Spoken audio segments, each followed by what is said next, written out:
Ella kept excluding me from activities throughout the trip, and it became more noticeable by the day. Whether it was meals, sightseeing, or simply hanging out at the resort, she would either ignore me or subtly suggest that I wasn't part of the group. I tried to brush it off, telling myself I was being overly sensitive, but it was hard not to feel hurt when it was so obvious. What made it worse was that I had paid for the entire trip, and yet, I was being treated like an outsider by my own sister-in-law. I tried to keep my cool for the sake of Rach and her parents, who were having a good time, but the situation kept escalating. When we got back to the resort one evening, Ella actually asked if we could take a family photo again, but this time, she pointedly asked me to step out of it. "We just want a picture of the immediate family," she said, as though it were no big deal. Rach, who had always been supportive of me, noticed it too, but she didn't want to make waves either. She gave me a look that said she was sorry for what was happening but didn't know how to address it. That was it for me. I couldn't let her disrespect me any longer. Not after I had spent thousands of dollars to make this trip happen. So, when the time came to settle the bills for the vacation, I decided to withhold payment for her share of the trip. I knew she wouldn't be able to afford it, and honestly, I didn't care. I wanted her to feel the consequences of her actions, to understand that there was a price to pay for treating people like this. The moment I left her bills unpaid, it didn't take long for Ella to notice. She immediately started texting me, asking why I hadn't settled the balance. At first, I didn't respond. Then, she called me, but I didn't pick up. When she eventually confronted me, I calmly told her that I wasn't going to pay for her vacation after the way she treated me during the trip. She tried to argue, claiming I was being petty, but I stood my ground. I told her that I would have gladly paid for her trip if she had shown any respect or gratitude, but her behavior had crossed the line. Ella didn't take it well. She stormed off and started telling everyone how unfair I was being, but I had no intention of apologizing. She had shown me no respect, and I wasn't going to continue enabling her behavior. Now, I'm hearing from the rest of the family, who are all upset that I've caused drama by withholding her share of the bills, but I'm standing firm. I believe that sometimes, family members need to understand the impact of their actions, and if that means letting Ella feel the consequences of her rude behavior, so be it. Ella made this a theme of the trip. Every time we stopped somewhere scenic or did something fun, she'd say, "Oh, just the four of us." Or, "This one's just for family." Guess who was always holding the camera? Me. Many times, Rach stood up for me and would say, "He's part of the family too." My in-laws also asked me to join, but Ella left no opportunity to sideline me. The pictures she uploaded on social media barely had me in them. It looked like they came for a vacation, just the four of them. It's frustrating. I mean, I wasn't included in half of the vacation photos, and instead of making memories, I found myself playing photographer or being the bag holder. Then, in the evening, we all decided to spend the afternoon at the hotel's pool. They had this gorgeous infinity pool with a view of the ocean, and I figured it would be a relaxing break from all the walking we'd done. As I was about to join everyone in the water, Ella turned to me and said, "Can you stay out for a bit? We want a girl's photo. Just Rach, Mom, and me." I figured, fine, no big deal. But after they took that photo, she made sure I was conveniently busy with something else every time the camera came out. First, it was just the women. Then, she wanted only the original family. If she hated my company so much, why did she even come with us? Yesterday, we went sightseeing and took a serene boat ride. It should have been a calm, family-friendly day, but of course, Ella found ways to make sure I was sidelined yet again. Most of the activities at these places are four-seaters, usually 2+2 rows, pretty standard. There were 5 of us. Ella suggested that Rach's parents sit together in one row and she'd sit with Rach in the next. That would make it easier to click family pictures and make memories, she said. That left me alone. Ella turned to me and said, "Oh, you can take the next log, right? It's more balanced this way." They even bought a souvenir photo from the ride, with me awkwardly sitting alone with strangers. While I understand that one person has to be out of the frame, why is that always me? She can switch places sometimes. Just sometimes, right? Another night, we went to this fancy seafood restaurant. It was one of those places where you need a reservation days in advance. I had taken care of all that, making sure we had a great table with a perfect view of the sunset. When we got to the restaurant, we were shown to a round table that seated 6 people. Now, anyone who's been in this situation knows that the best seats are the ones facing the view. Naturally, I thought Ratch and I would sit next to each other, with her parents across from us, leaving Ella to sit on one side. But as we were sitting down, Ella quickly slid into the seat next to Ratch, and her parents took the 2 seats facing the view, leaving me to sit on the side with no view, squeezed between Ratch's parents and the server station. Ratch tried to protest, saying she wanted to sit with me, but Ella snapped at her, saying she should stop being so clingy and that it was a family vacation. I bit my tongue. Fine, I thought. It's just a meal. Halfway through dinner, I tried to chime in on the conversation, especially when the topic turned to family stories. But Ella kept steering the discussion toward memories I obviously wasn't a part of. Childhood anecdotes, high school trips, and inside jokes that excluded me entirely. Ratch and her parents made a sincere effort to loop me in, offering context so I wouldn't feel out of place. Still, Ella repeatedly derailed those moments, forcing the conversation into territory that made me feel like an outsider. By the time dessert was served, I might as well have been invisible. They all laughed and reminisced while I sat there, completely sidelined. Today we had a spa day planned. I booked a private suite for Ratch and me, another for her parents, and a separate solo room for Ella. But since my father-in-law wasn't feeling well and decided to stay back and rest by the beach, I thought the rest of us could still enjoy the day. That's when Ella pulled another move. She suggested I stay behind to keep her dad company. It'd be nice for just us girls to do the spa together, she said, framing it as a sweet gesture toward her mom. I was fuming but did my best to stay composed. I had planned and paid for the whole thing, and now I was being told I wasn't part of girls' time? Still, spending time with my father-in-law turned out to be unexpectedly pleasant. We had some meaningful conversation, and I found comfort in his calm presence. I didn't bring up the tension with Ella. I didn't want to ruin the peaceful vibe. But once he went back to his suite to rest, I sat down and began writing this post. There are still 3 more days left in this trip, and honestly, I don't know how much more of Ella I can take. I don't want my frustration to spill over and ruin things for everyone else, especially not for Ratch's parents. So I'm stuck. How do I navigate this without losing my cool? I did talk to Ratch about this the other night. She understands that I was hurt, but she also thinks Ella might not be doing it intentionally. She said that maybe Ella's just trying to soak up the experience of being with family, especially since they didn't get many vacations together growing up. Her dad was often deployed, so this trip probably means a lot to her. Now I'm wondering if maybe I'm overthinking everything. Am I being unreasonable for wanting to be included just because I'm the one who paid for the whole trip? Is it selfish to feel this way? Maybe I just need a reality check. Ella's embarrassment only grew as she stood there, her face flushing deeper by the second. She tried to call her husband multiple times, her voice shaking as she explained the situation. I couldn't help but find a small amount of satisfaction in watching her squirm. After all, she had made me feel like a nobody on my own vacation, and now she was feeling the sting of her own behavior. She wasn't successful at first in getting her husband to help. I could hear her through the phone, desperately trying to convince him to come through. The whole situation was painfully uncomfortable, and I could see her trying to maintain some dignity, but it was slipping away fast. She asked me again if I could help her out, but I refused. I'd made it clear earlier that she needed to learn a lesson, and I wasn't about to let her off the hook now. I sat back in my seat, coolly observing the chaos unfold in front of me. The hotel staff, who had seen this drama unfold, exchanged knowing glances, and the guests milling about overheard the commotion, casting their glances in Ella's direction. She was now visibly distressed, clearly mortified by the situation.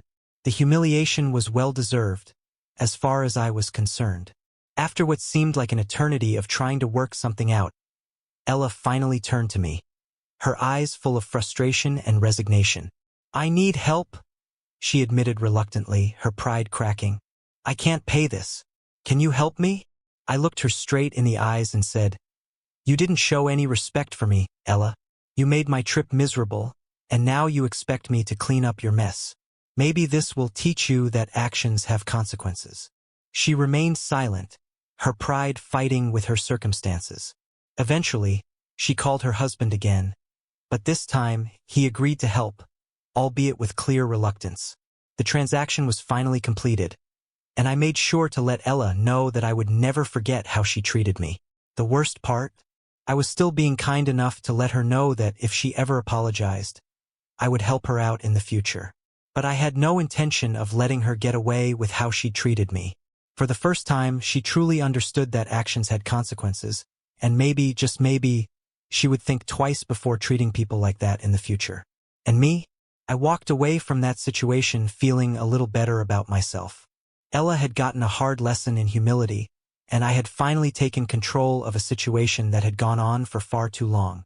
Sometimes you just have to teach people how to treat you, and this was one lesson she would never forget. After an awkward back and forth, she finally managed to get the money wired to cover the bill, but she was livid. I wanted to leave her at the hotel to deal with the mess, but since the booking was done from my account, I couldn't leave. I was prepared to face the repercussions, pay the bill if she wasn't able to. I would have ultimately pitched in. I had already gotten my revenge by embarrassing her, but she somehow arranged the money, and the hotel got us a cab to drop us at the airport. She didn't talk to me after that. To add to her misery, I hadn't done Ella's flight check-in either, so when we arrived at the airport, we were already frazzled and late. On top of that, she had to deal with the hassle of getting her boarding pass sorted. If that wasn't enough, I had gotten myself, the in-laws, and Ratch upgraded to business class and left Ella in economy. I left her in the queue and got into priority boarding. When she finally made it onto the flight, we were already seated. She walked past us but didn't talk to any of us. She was seething. The moment we landed, she went straight to our parents and told them everything, trying to paint me as the villain who abandoned her at the hotel. She made such a fuss about it that it stressed her dad out. She started a fight right at the airport. She began crying, narrating how I had humiliated her in front of the hotel staff and guests, that I didn't upgrade her, and that I hadn't even done a web check-in for her. I calmly explained my side, that Ella had spent the entire trip excluding me and treating me like an outsider, despite the fact that I had paid for the whole thing. So why should I cover her expenses when she didn't consider me part of the family? Ratch's mom, trying to keep the peace, just shook her head and said, "Ella, enough. We don't want to get involved. We noticed you cornering him the whole time. We pitched in to include him, but you had your own plans to sideline him. Now deal with it." But Ella wasn't done yet. She accused me of using money to control everyone and said I was a horrible man. Then she looked at Ratch and said, "You partnered with your husband to humiliate your sister, your own blood.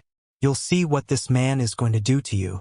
He's going to sleep with another woman right under your nose, and you won't be able to do anything. You're blindsided by his money, don't you?" That led to an ugly fight between Ratch and Ella. Ratch's dad, who had remained quiet for most of the trip, finally spoke up. His voice was calm but sharp. "Ella, your brother-in-law has done more than enough for you. If you can't show some appreciation, it's better you keep your mouth shut." The silence that followed was absolute. Then he turned to me and said he'd like to go home. Immediately, I helped him to the car, and we left the airport without Ella.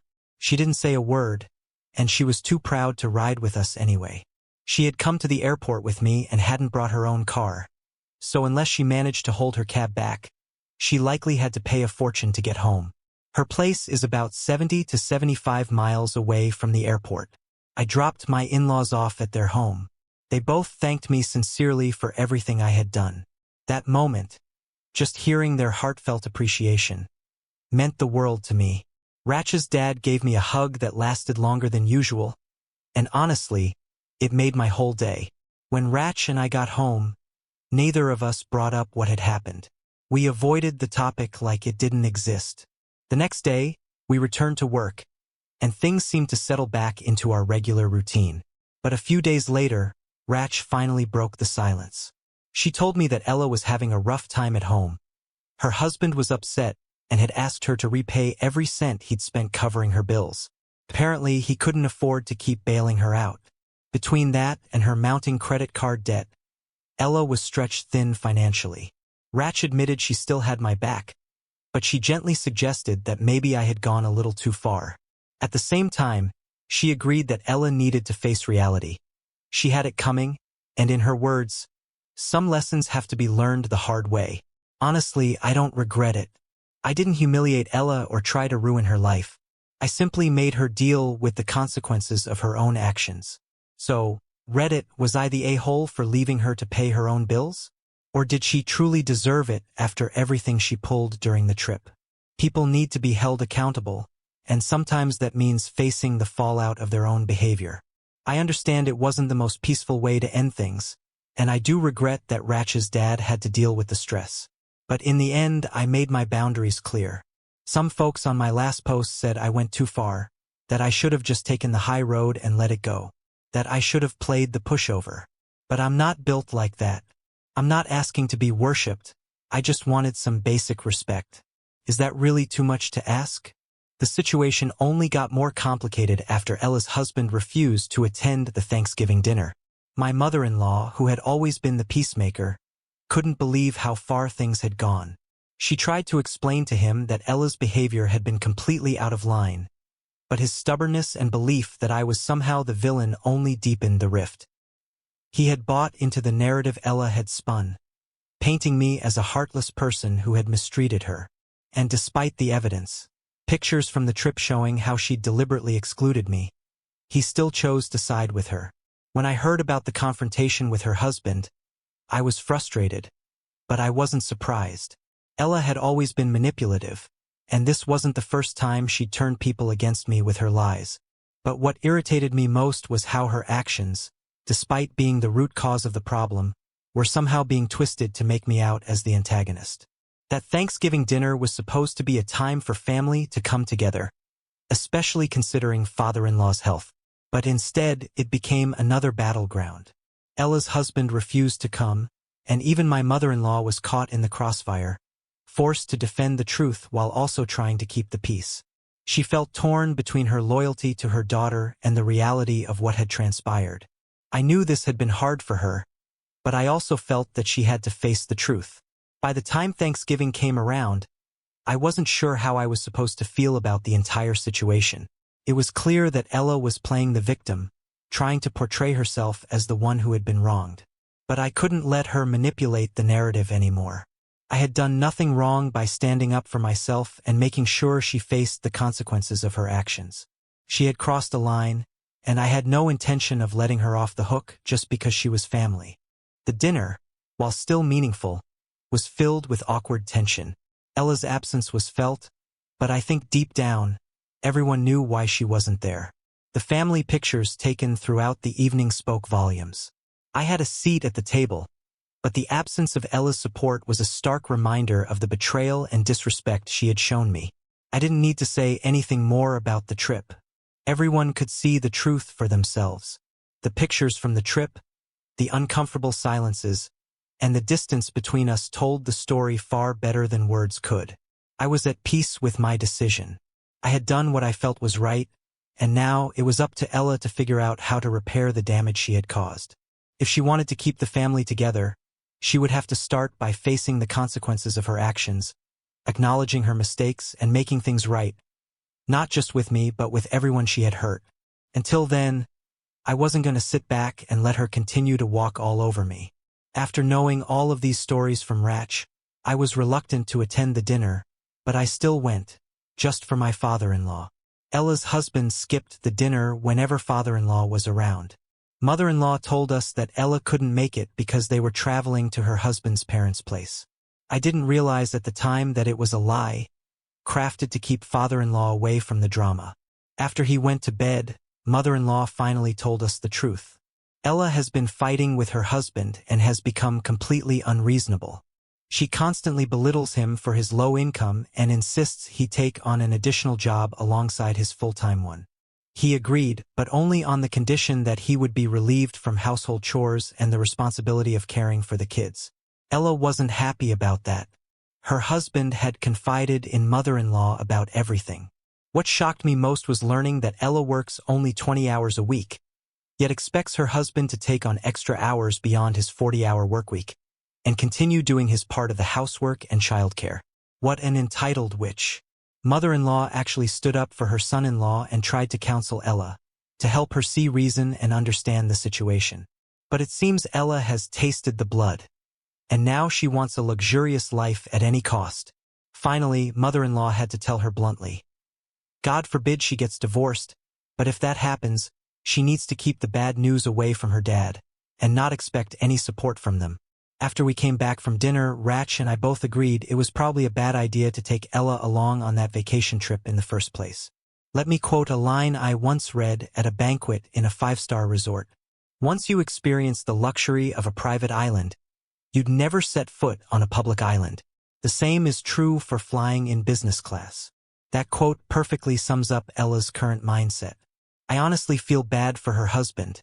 The poor guy is suffering under the weight of her expectations. I just hope Ella comes to her senses before it's too late. I wanted to share this piece of update in case it helps someone else going through something similar. It's incredibly frustrating when someone treats you like an outsider, especially when you've gone out of your way to be kind and generous despite their behavior. I'm glad I went to the Thanksgiving dinner for my father-in-law's sake. It says a lot about how much we value family, even when it's complicated. Ella may be creating division, but the truth about her behavior is finally coming to light. Hopefully, she takes a step back and sees how her entitlement is affecting not just her marriage, but every relationship around her.